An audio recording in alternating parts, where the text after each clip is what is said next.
ನಮಸ್ಕಾರ. ಇಂದಿನ ವಿಶ್ಲೇಷಣೆಗೆ ಸ್ವಾಗತ. ನಾವು ಇವತ್ತು ಕೇರಳದ ಒಂದು ತುಂಬಾನೇ ಇಂಟ್ರೆಸ್ಟಿಂಗ್ ರಾಜಕೀಯ ರಹಸ್ಯದ ಬಗ್ಗೆ ಮಾತಾಡೋಣ.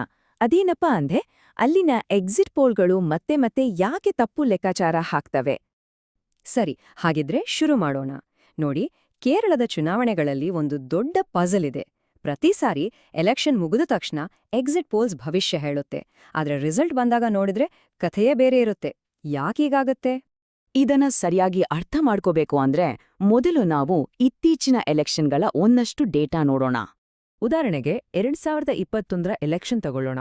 ಆಲ್ಮೋಸ್ಟ್ ಎಲ್ಲಾ ಸರ್ವೆಗರು ಹೇಳಿದ್ದು ಒಂದೇ, LDF ಅಂದ್ರೆ ಲೆಫ್ಟ್ ಡೆಮೊಕ್ರಾಟಿಕ್ ಫ್ರಂಟ್ ಗೆಲ್ಲುತ್ತೆ ಅಂತ. ಆದ್ರೆ ಫೈಟ್ ಮಾತ್ರ ತುಂಬಾನೇ ಟಫ್ ಇರುತ್ತೆ. ಗೆಲುವಿನ ಅಂತರ ಏನಿದ್ರೂ ಸಣ್ಣದಾಗಿರುತ್ತೆ ಅಂತಾನೂ ಹೇಳಿದ್ವು. ಆದ್ರೆ ರಿಸಲ್ಟ್ ಬಂದಾಗ ಏನಾಯ್ತು? ಸೀನು ಪೂರ್ತಿ ಉಲ್ಟಾ. LDF ಬರೋಬ್ಬರಿ 99 ಸೀಟುಗಳನ್ನು ಗೆದ್ದು ಭರ್ಜರಿ ಜಯಭೇರಿ ಬಾರಿಸ್ತು. ಇದು ಎಂಥ ಗೆಲುವು ಅಂದ್ರೆ ಪ್ರತಿಯೊಂದು ಸಮೀಕ್ಷೆ ಮಾಡಿದವರ ಲೆಕ್ಕಾಚಾರವನ್ನು ತಲೆ ಕೆಳಗಾಗಿಸಿತ್ತು.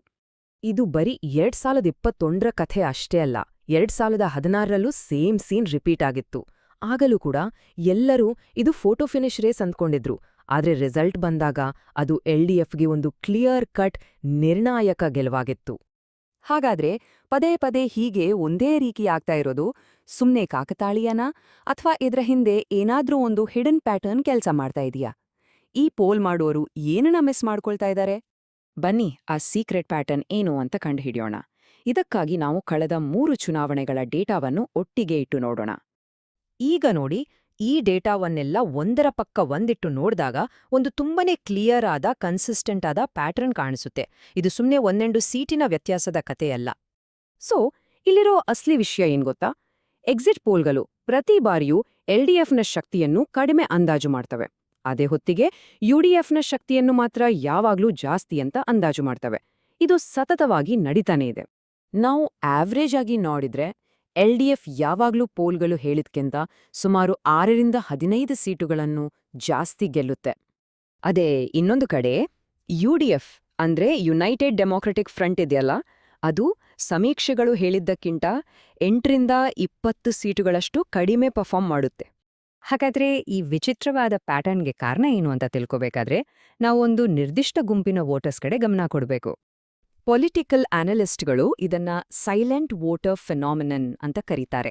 ಅಂದ್ರೆ ಈ ಮತದಾರರಿಗೆ ರಾಜಕೀಯದ ಬಗ್ಗೆ ಚೆನ್ನಾಗಿ ಅರಿವಿರುತ್ತೆ, ಆದ್ರೆ ತಾವು ನಿಜವಾಗ್ಲೂ ಯಾರಿಗೆ ವೋಟ್ ಹಾಕ್ತೀವಿ ಅಂತ ಸರ್ವೆ ಮಾಡೋರ ಹತ್ರ ಹೇಳೋಕೆ ಹಿಂಜರಿತಾರೆ.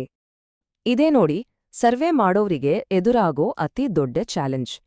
ಜನರು ಸರ್ವೇಲಿ ಕೊಡೋ ಉತ್ತರಕ್ಕೂ ಪೋಲಿಂಗ್ ಬೂತ್ ಒಳಗೆ ಹೋಗಿ ಹಾಕೋ ವೋಟಿಗೂ ವ್ಯತ್ಯಾಸ ಇರಬಹುದು. ಇಂಥ ನಡವಳಿಕೆಯಿಂದ ಏನಾಗತ್ತೆ ಅಂದ್ರೆ ಸರ್ವೆಯ ಡೇಟಾ ಒಂದು ಪಕ್ಷದ ಪರವಾಗಿ ಸಿಸ್ಟಮ್ಯಾಟಿಕ್ ಆಗಿ ತಿರ್ಚಿದ ಹಾಗೆ ಆಗತ್ತೆ. ನಾವು ಮೊದಲಿಂದ ನೋಡ್ತಾ ಬಂದಿರೋ ಈ ತಪ್ಪುಗಳಿಗೆಲ್ಲ ಇದೇ ಮೂಲ ಕಾರಣ. ಸರಿ, ಹಾಗಾದ್ರೆ ಈ ಒಂದು ಕನ್ಸಿಸ್ಟೆಂಟ್ ಹಿಸ್ಟಾರಿಕಲ್ ಪ್ಯಾಟರ್ನ್ ಇದೆಯಲ್ಲ, ಇದನ್ನ ಗಮನದಲ್ಲಿಟ್ಕೊಂಡು ಭವಿಷ್ಯದ ಎಲೆಕ್ಷನ್ ರಿಸಲ್ಟ್ಸ್ ಬಗ್ಗೆ ಇದು ನಮ್ಗೇನ್ ಸುಳಿವು ಕೊಡ್ಬೋದು? ನೋಡಿ, ಮೂಲ ವಿಶ್ಲೇಷಣೆಯಲ್ಲಿ ಏನ್ ಹೇಳಲಾಗುತ್ತೆ ಅಂದ್ರೆ ಈ ಐತಿಹಾಸಿಕ ಕರೆಕ್ಷನ್ ಫ್ಯಾಕ್ಟರ್ ಏನಿದೆ ಅದನ್ನ ಈಗಿನ ಪೋಲ್ಗಳಿಗೆ ಅಪ್ಲೈ ಮಾಡಿದ್ರೆ ನಮ್ಗೆ ಹೆಚ್ಚು ನಿಖರವಾದ ಒಂದು ಚಿತ್ರಣ ಸಿಗ್ಬಹುದು.